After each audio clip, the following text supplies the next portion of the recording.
海の中にある赤と青き線そう hello my Honey Vani family, hope you all doing all well guys. I am here with new video. अगर आपको अच्छा लगता है तो कीप वॉचिंग। तो गाइस, हमने लास्ट एपिसोड में देखा था कि रेड लाइट एरिया में ज़ोरों की बारिश शुरू हो गई थी, पर यहाँ पर ग्राहक आने वाले जो थे उनकी संख्या कम ही नहीं हो रही थी।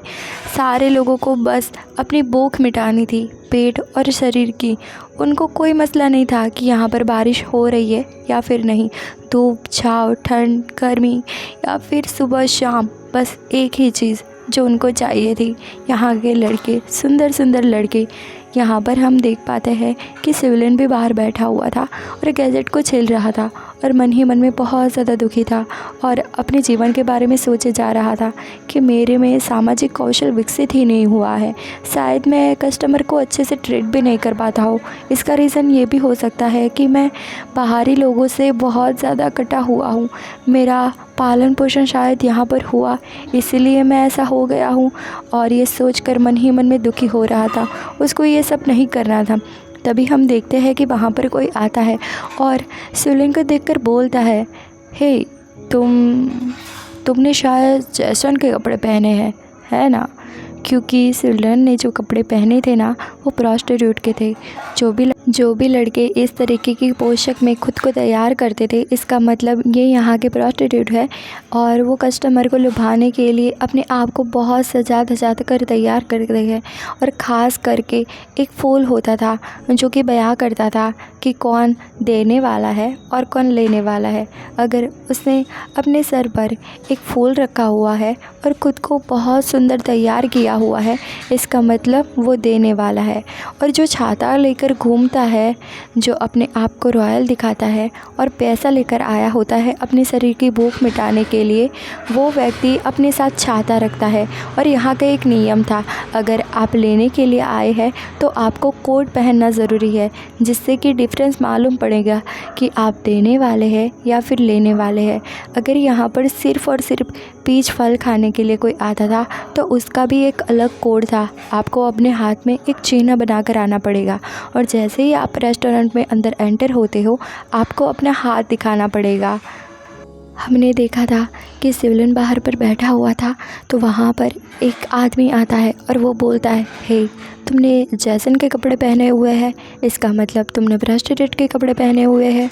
उसके बाद जैसे ही शिवलिंग की नज़र उस व्यक्ति पर जाती है, उसके तो होश उड़ जाते हैं, क्योंकि ये आदमी बहुत ही ज़्यादा बदसूरत था और मोटा, बहुत ही ज़्यादा गंदा दिखाई दे रहा था। इसको देखकर शिवलिंग के होश उड़ जाते हैं कि ये मुझसे ये सब क्यों पूछ रहा है। वो आदमी पूछता है, तुम चाइनीज़ कोरियन हो? हाँ, चाइनीज़ कोरियन। और तुमने अपने आप को ऐसे सजा धजा कर यहाँ पर बिठाया हुआ है, इसका मतलब तुम क्या अपने सेल्फ को यहाँ पर बेच रहे हो? हाँ। और बहुत घूर के शिवलिंग को नीचे से लेकर ऊपर तक देखता रहता है। वो बार बार ऐसे देखने की कोशिश कर रहा था मानो वो हाल अभी के अभी शिवलिंग पर कूद पड़ेगा और शिवलिंग के कपड़े निकाल देगा। और वो बहुत ज़्यादा बदसूरत दिखाई दे रहा था।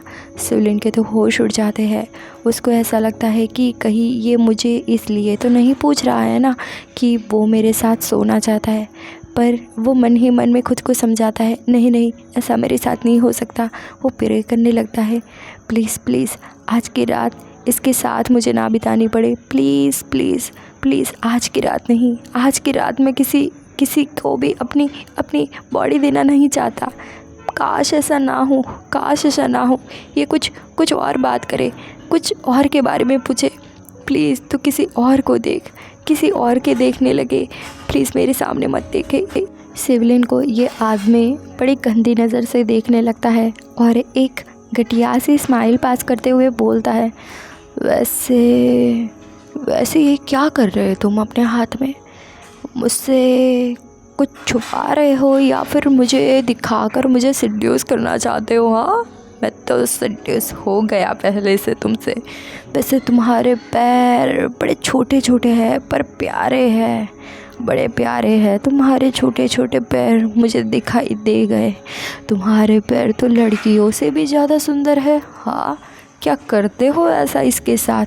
तो शिवलन मन ही मन में बहुत ही ज़्यादा घबरा जाता है, क्योंकि अगली रात उसने वही पैरों पर मार खाई थी वो जीवू से, जो शिवलन के साथ बहुत बुरा बर्ताव करके गया था। शिवलन उसकी इच्छा के अनुसार अपने पैरों को वहाँ टच नहीं कर पाया, जिसके बदले में जीवू ने उसको बहुत मारा था पैरों पे। शिवलन के पैर भी सूज गए थे। और यहाँ पर हम देखते हैं ये बद्दा मोटा आदमी, ये घटिया आदमी बोलता है शिवलन को, वैसे तुम ये जो बना रहे हो इसे क्या ऊंचे दामों पर बेचने वाले हो या फिर खुद पर ट्राई करने वाले हो? वैसे अगर तुम्हें कुछ ट्राई करना है तो ऐसी चीज़ों की तुम्हें ज़रूरत नहीं है। अगर तुम चाहो तो मैं तुम्हें मुफ्त में ये सब करके दे सकता हूँ।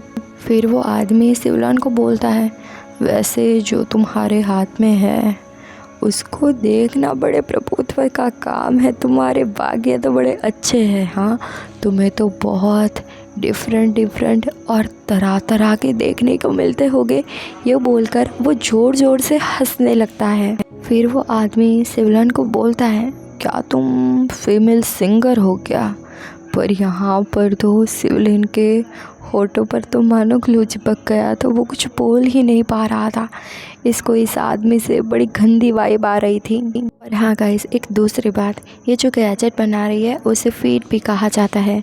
यहाँ पर चाइनीज़ में एक बड़ा पुराना हिस्टोरिकल एक परंपरा चल रही है, जिसमें फीड बनाकर ऐसा दिखाया जाता है कि लड़कियाँ बहुत ही ज़्यादा नीची और भयभीत और बहुत ज़्यादा कमज़ोर होती है। शिवलन मन में सोचता है, एक आदमी को अपने पास लाकर उसके पैसों पर अपना नाम चिपकाना, इसके अलावा मैं और कर ही क्या सकता हूँ?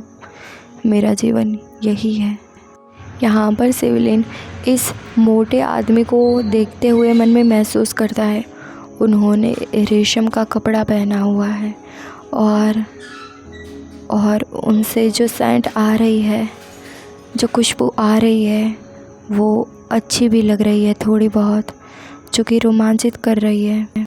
और पर इनका शरीर तो असाधारण रूप से बहुत बड़ा है, शायद बहुत से भी ज़्यादा बहुत बड़ा।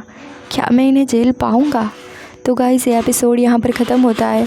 पर यहाँ पर एक बात आपने नोटिस की, इस रेस्टोरेंट में जो लड़का सबसे ज़्यादा पैसे कमाएगा, जिस लड़के ने सबसे ज़्यादा कस्टमर को अट्रैक्ट किया, उनको ही सबसे अच्छी पोजीशन मिलती है और वो हाई दाम पर बेचे जाते हैं और उनका अच्छा रहना खाना पीना मिलता है। इसीलिए शिवलन भी अब धीरे धीरे देखो ऐसा होता जा रहा है।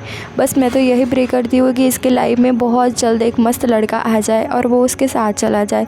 तो चलो मिलते हैं नेक्स्ट एपिसोड में बहुत जल्द ही। Bye bye, take care.